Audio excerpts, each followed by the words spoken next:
নমস্কার, সবাই কেমন আছেন? আজ আবার চলে এলাম সুমি, ওয়েস্ট বেঙ্গল শহর শিলিগুড়ি থেকে। এতদিন আপনাদের বৃষ্টির ওয়েদার দেখিয়েছি, বৃষ্টি দেখিয়েছি, আমাদের এখানে ঠান্ডা ঠান্ডা ওয়েদার দেখিয়েছি।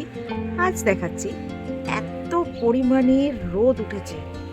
এখন বাজে 6:30। বোঝাই যাচ্ছে না যে এখন 6:30 বাজে।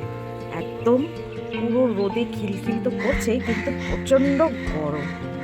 গাছগুলো এখন একটু রোদ পাচ্ছে, তবে বেশি রোদ পেলে আবার গাছগুলো নেতিয়েই যাবে।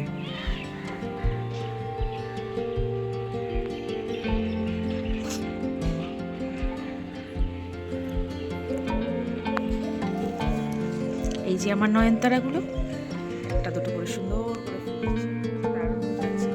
এবার চলুন ভেতরে, এখন তো ছেলেকে স্কুল টিফিন বানিয়ে দেবো, তখন আপনাদের সাথে একটু গল্প করবো।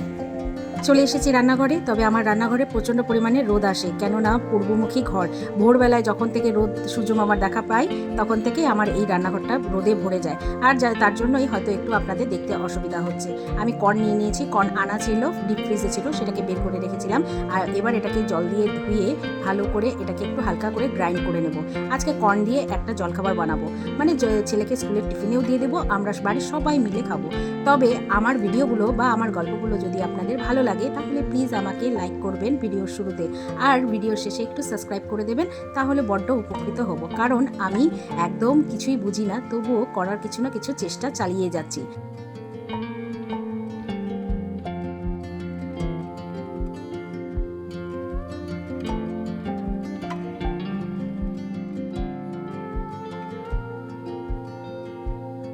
অল্প অল্প করে সবজি কেটে নিয়েছি, এর মধ্যে গাজর, বিট, ক্যাপসিকাম সমস্ত কিছু আছে, পেঁয়াজ কুচিও আছে। যাদের যেরকম মনে হবে সেরকম আপনারা দিয়ে নেবেন, তবে এটা খেতে হেলদি হয়। এর মধ্যে একটু চিলি ফ্লেক্স, একটু অরিগানো আর একটু পিৎজা সিজনিং দিব, আর তার সাথে একটু দই মিশিয়ে দেবো।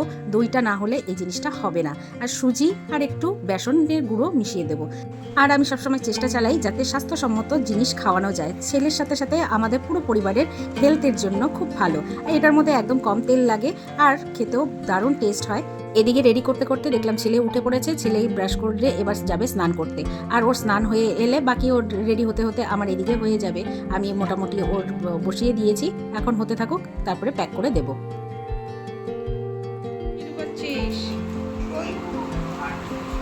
হাট আছে আজকে, এই গরমের মধ্যে কতগুলো নিবি আগে।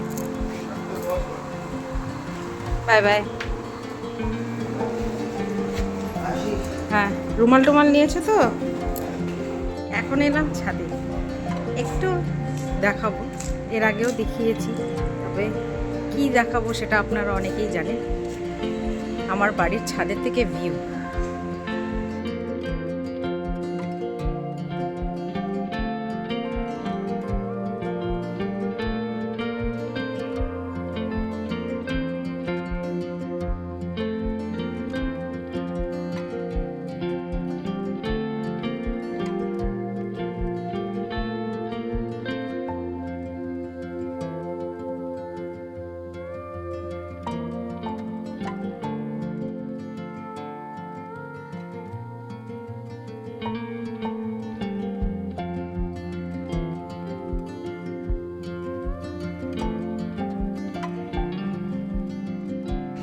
ছোটোর থেকে পাহাড় দেখেই বড় হয়েছি, মানে দূর থেকে সেরকমভাবে পাহাড়ে আমার অতটা ঘোরা হয়নি। তবুও আজকে পাহাড়টা দেখতে বড্ড পছন্দ করি। মানে আমাদের শহর শিলিগুড়ির প্রত্যেকটা মানুষের মনের একটি জায়গা জুড়ে আছে পাহাড়, সেটাই দেখাতে এলাম।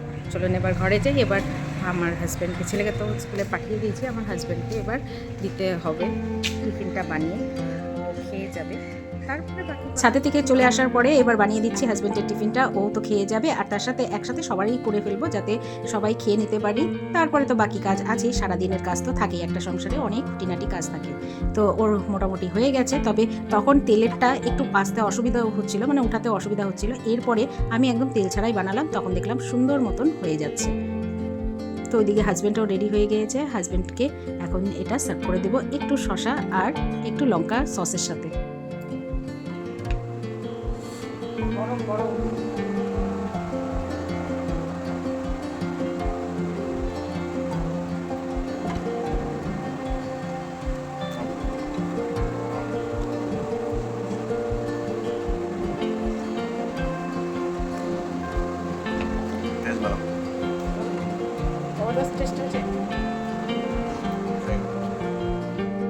সমস্ত কাজ করার পরে হয়ে গেছে স্নান, পুজো হয়ে গেল কমপ্লিট। এরপরে তো অপেক্ষা ছেলের বাড়ি ফেরার জন্য। এই যে ছেলে চলে এসেছে, ছেলের অবস্থা প্রচণ্ড খারাপ, গরমে একদম ও ক্লান্ত হয়ে গিয়েছে। তার মধ্যে অনেকগুলো ব্যাগ ছিল, সাইকেল নিয়ে গিয়েছে, আর রোদে একদম খুব কষ্ট হয়েছে। ওদের স্কুলে আবার মার্চ পাস্ট চলছে, তো তার জন্য তো ওর জন্য আগে থেকে আমি বানিয়ে রেখেছিলাম দইয়ের শরবত, দইয়ের ঘোল। এখন জামা কাপড় ছাড়িয়ে আগে দইয়ের ঘোলটা দিয়ে দিই। এটা খেলে শরীরটা অনেকটা রিলিফ হবে, মানে শরীরের গরমটা অনেক কমবে। এরপরে ও খাওয়া ফ্রেশ হয়ে আসার পরে আমরা বসে পড়েছি খেতে। এই এখন বাজে 3:45। আমি ছেলেকে ছাড়া খাই না। ওইদিকে ডিম করা হয়েছে, এদিকে বানানো হয়েছে একটু কুমড়োর তরকারি, আর তার সাথে একটু ঝিঙে আলু পোস্ত। আজ ভীষণ দরকারি কাজ আছে, ছেলের স্কুলের শার্ট আনতে যেতে হবে, কিন্তু এই রোদের জন্য আমি বেরোইনি। ও বেলা বেরোবো, মানে সন্ধ্যার পরে বেরোবো। এখন বাজে ঘুরিতে 7টা, তো এখন বেরাচ্ছি একটু দরকারে। যেতে যেতে হয়তো বলতে পারবো না, পরে আমাদের জানাবো। যাচ্ছি একটু ছেলের শার্ট কিনতে। চলুন মার্কেটে যাই। বর্তমানে প্রত্যেকটা স্কুলেরই একটা করে দোকান বাঁধা থাকে, সেখান থেকে স্কুলের যাবতীয় জিনিসপত্র নিতে হয়। ওই শার্ট বা ড্রেসপত্র, মোজা, এই জিনিসগুলো কিনতে হয়। তো এরা নতুনভাবে দোকানটা শিফট করেছে। আগে যেই জায়গাটায় দোকান ছিল সেখানে নেই, আর এখন মোটামুটি 8টার মধ্যে ওনারা দোকান বন্ধ করে দেবেন বলেছেন। তো তার জন্য আমি 7টার সময় বেরোলাম। দিনের বেলা বেরোনোর মতন কোনো শক্তি ছিল না, ওই রোদ দেখেই ভয়ে আমি আর বেরোইনি। এবার সন্ধ্যার পরে এই 7টার বাড়ির সমস্ত কাজ করে চা খেয়ে তারপরে বেরিয়ে গেলাম ওই শার্ট আর মোজা কেনার উদ্দেশ্যে। আমার ছেলে আবার বড্ড ঘামে, যার জন্য ওর একদিনের শার্ট সেটাকে আর দ্বিতীয় দিন পরানো যায় না, সেটাকে আবার ওয়াশ করে না হলে পরানো যায় না, আর সেই কারণে তাড়াতাড়ি নষ্ট হয়ে যাওয়ার সম্ভাবনাটা বেশি। তো যাই হোক, সেগুলো তো কিনতেই হবে, তাই যাচ্ছি। তবে দোকানটা পরিবর্তন করাতে এবার মনে হচ্ছে আমি অ্যাড্রেসটা হয়তো চিনতে পারছি না। অনেকক্ষণ ধরেই মার্কেটে এসে পৌঁছেছি, কিন্তু খুঁজে পাচ্ছি না। দেখা যাক এবার কতক্ষণে সেই দোকানটার অ্যাড্রেসটা পাই। আমার হাজব্যান্ড তো কন্টিনিউয়াসলি ফোন করে যাচ্ছে।